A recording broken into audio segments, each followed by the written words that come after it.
안녕하세요. 수미를 한의원 이동훈 원장입니다. 오늘은 승마살에 대해서 얘기를 할 건데요. 승마살 있는 사람은 식이요법이나 운동으로 빼려는 노력을 아마 해봤을 겁니다. 하지만 그중 열의 9은 여전히 승마살이 남아있을 거예요. 착각하면 안 되는 것 중 하나는 승마살은 마른 사람도 있다는 건데, 그렇다는 건 다이어트로 단순히 칼로리 계산법으로는 불가능하다는 걸 알아두셔야 합니다. 운동을 해서 승마살을 없애보려고 하시는 경우에는 도움이 되는 경우도 있는데, 물론 어디까지나 도움의 정도라고 생각하셔야 합니다. 결론부터 이야기하자면 승마살은 하체의 뼈 구조의 변화에 의한 구조살입니다. 구조살이라고 표현하니 또 어차피 살이라고 생각하고 극한까지 다이어트를 하다 보면 빠지겠지라고 생각할 수도 있는데, 살과 구조살은 다릅니다. 인바디 장비와 체형 사진을 통해 비만 분석을 해보면 다음과 같습니다. 첫째, 정상적인 체형이면서 근육량이 적으면서 나타나는 유형. 일반적인 비만을 떠올릴 때 알 수 있는 또 잘 알려진 비만 유형입니다. 두 번째, 비정상적인 체형과 근육량이 적은 유형. 일반적인 비만 유형인데 몸무게가 늘어나면서 체형이 망가졌을 수도 있고, 또 체형이 망가지면서 비만이 됐을 수도 있는 유형입니다. 세 번째, 대사성 질환에 의한 비만 유형. 고혈압, 지방간, 당뇨나 대장의 질환 등의 질병에 의한 비만입니다.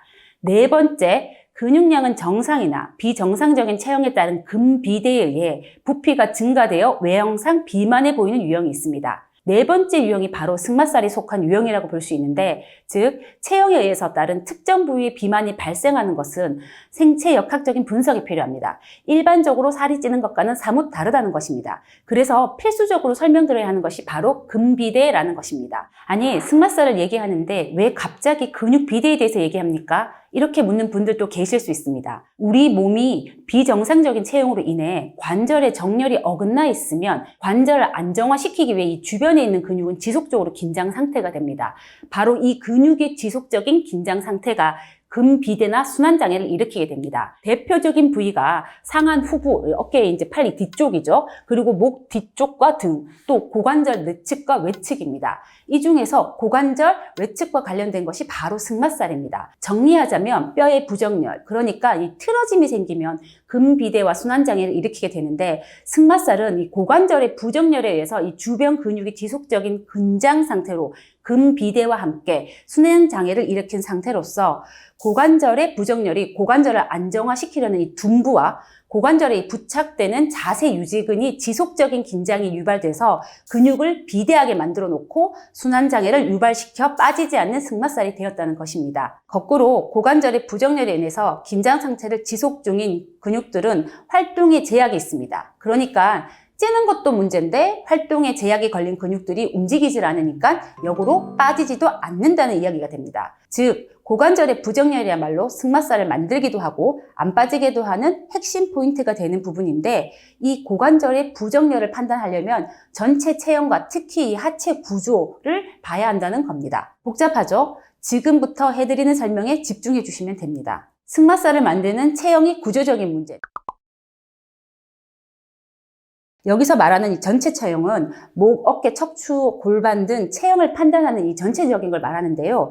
대표적인 체형의 구조적 문제로 평평등과 구분등 자세, 그리고 전만후만 자세를 꼽을 수 있습니다. 평평등, 구분등 자세는 이 고관절 신전이 많이 돼서 고관절의 회전을 저하시키는 체형이고, 전만후만 자세는 고관절 굴곡을 유발하여 회전을 저하시키는 체형입니다. 지금 말씀드린 체형 모두 승마살을 없앨 수 있는 키포인트인 고관절 회전 근육을 움직이지 않게 만드는 체형이라는 것입니다.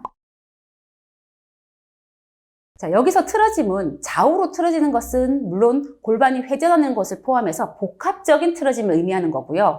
기울어짐은 측면에서 보았을 때 앞이나 뒤로 기울어지는 기울기에 해당하는 내용입니다. 물론 골반은 어떤 한 방향으로만 틀어지는 것은 아니고 복합적으로 틀어지면서 기울어지는 경우가 많습니다. 우선 골반에서는 승마살은 왜 여자에게서 주로 생기는가에 대해서 설명할 수 있습니다. 정확히는 골반의 크기와 고관절의 각도로 해석하는데요. 지금 보고 계신 이미지는 Q 앵글에 대한 이미지입니다. 선천적으로 여성은 출산이 용이함을 위해 남성보다는 골반의 크기가 큽니다. 그래서 이 골반과 이 대퇴골이 이루는 각도가 남성에 비해 크기 때문에 남성보다는 골반이 더 잘 틀어지기도 합니다.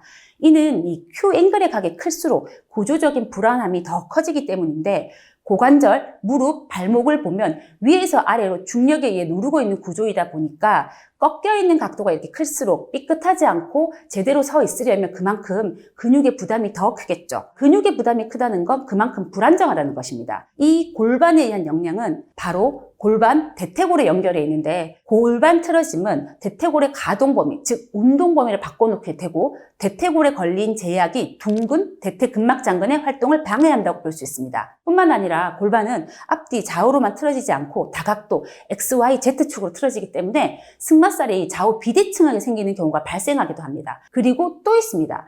체형은 유기적으로 연결되어 있기 때문에 이 골반의 변화는 척추는 물론 휴 앵글의 변화나 고관절, 무릎의 내회전, 발목의 각도, 발의 변화도 야기시킬 수 있는 것입니다. 골반의 변화로 휜다리나 평발이 될 수 있다는 것입니다. 또 습관적인 부분을 보면 여성에게 승마살이 잘 생길 수밖에 없는 이유가 더해집니다. 자, 치마를 입거나 의자에 앉을 때 공통적으로 여성들이 많이 하는 자세가 있죠? 바로 다리를 의도적으로 모으는 동작입니다.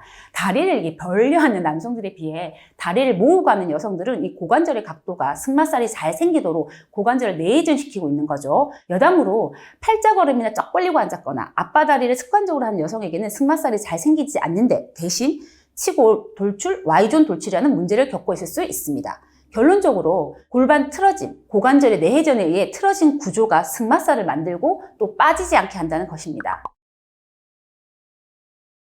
휜다리는 두 가지의 휜다리를 설명드릴 수 있습니다. O형 휜다리와 X형 휜다리입니다. 이 두 유형의 휜다리에서 무릎이 안으로 보고 있는 이 내반슬 유형에서 승마살이 잘 생기는데, 이 경우 이미 고관절이 내회전되어 있기 때문에 외회전이 잘 되지 않습니다. 다시 Q 앵글로 이야기를 해보자면, 이 Q 앵글의 각도가 큰 여성의 경우 무릎이 이렇게 내측으로 보이는 X형 다리가 더 생기기 쉽다고 할 수도 있는데, 게다가 이런 경우 발을 보면 발바닥에 안쪽으로 몸을 지탱하는 듯한 모습을 보이고 있는데, 이는 발과 걸음에 영향을 주어 하체 체형 변화를 가속화시킵니다. 휜다리에서 X형 다리가 만든 발목, 발의 변형을 보면 다음과 같습니다. 물론 선천적인 평발로 인해서 이 체형이 변하는 경우도 있지만 골반과 다리에 의한 발의 변화가 의외로 많습니다. 이런 발의 변화는 하체의 무게중심을 이렇게 바꿔놓는데, 불안정하게 변화한 발과 기울어진 무게중심은 서 있을 때나 걸을 때, 운동을 할 때 몸이 사용하는 근육의 사용 빈도나 활성도를 바꿔놓게 됩니다. 즉, 같은 동작을 하게 되더라도 중심축이 달라져 힘을 주거나 유지하는 근육이 달라지거나 중심을 잡기 위해 정상적인 몸과는 다른 근육들이 긴장 상태를 유지하게 된다는 것인데요. 자, 평발 환자가 스쿼트를 하는 모습을 보면 알 수 있습니다. 발의 중심축이 정상발에 비해 안쪽을 향해 있고 발목 또한 안쪽으로 돌아가 있기 때문에 스쿼트를 할 때 자꾸 무릎이 모이는 것을 경험하게 됩니다. 실제로도 스쿼트 자세가 잘 안 된다고 말씀을 하시는데, 이런 분들이 억지로 하려고 하다 보면 오히려 관절에 무리가 가서 통증이 올 수 있습니다. 자, 구조적으로 보면 평발인 경우는 RCSP가 상당히 꺾여 있습니다. 그래서 스쿼트를 할 때 꺾인 대로 발이 내측으로 기울면서 무릎도 함께 안쪽으로 이렇게 자연스럽게 모이게 되는 것인데, 그 외에도 평발의 경우 걸음걸이나 근육 활성화의 문제로 둥근이 약화되고 힙업이 잘 되지 않고 엉덩이가 처진 경우가 많습니다. 이게 체형의 상관관계이기도 하죠. 자, 둥근이 처지면서 허벅지 옆살과 만나 물렁한 날개 모양의 승마살이 더해집니다. 안짱걸음이 대표적인 승마살이 잘 생기는 걸음 유형입니다. 그리고 문화적인 성향으로 인해 여자가 남자에 비해 사뿐히 걸으려는 경향이 있죠. 뒤꿈치를 살짝 들고 앞꿈치로 걷는 보행을 하는데, 안짱걸음과 마찬가지로 승마살을 만드는 체형에 일조하고 있는 겁니다.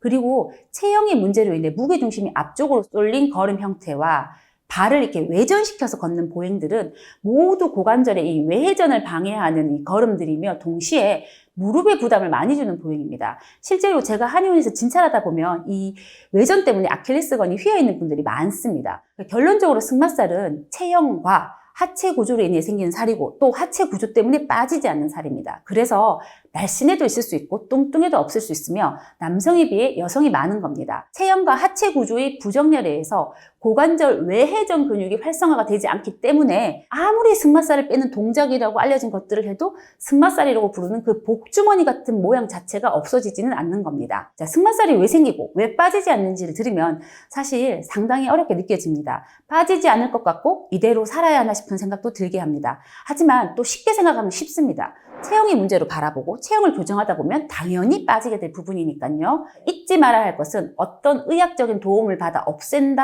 하더라도 승마살이 생겼다는 것은 이미 이 체형에 틀어져 있다는 이야기입니다. 승마살이 생긴 원인 자체는 남아있기 때문에 시간이 지나면 결국엔 다시 생기는 겁니다. 그래서 저는 승마살은 하체 체형의 구조 틀어짐에 의한 살이므로 반드시 하체 교정을 통한 치료라고 설명을 드립니다. 미용적인 문제를 떠나서 건강한 몸을 위해 근본적인 치료가 필요한 것이 바로 승마살이라는 것을 꼭 기억하셨으면 좋겠습니다.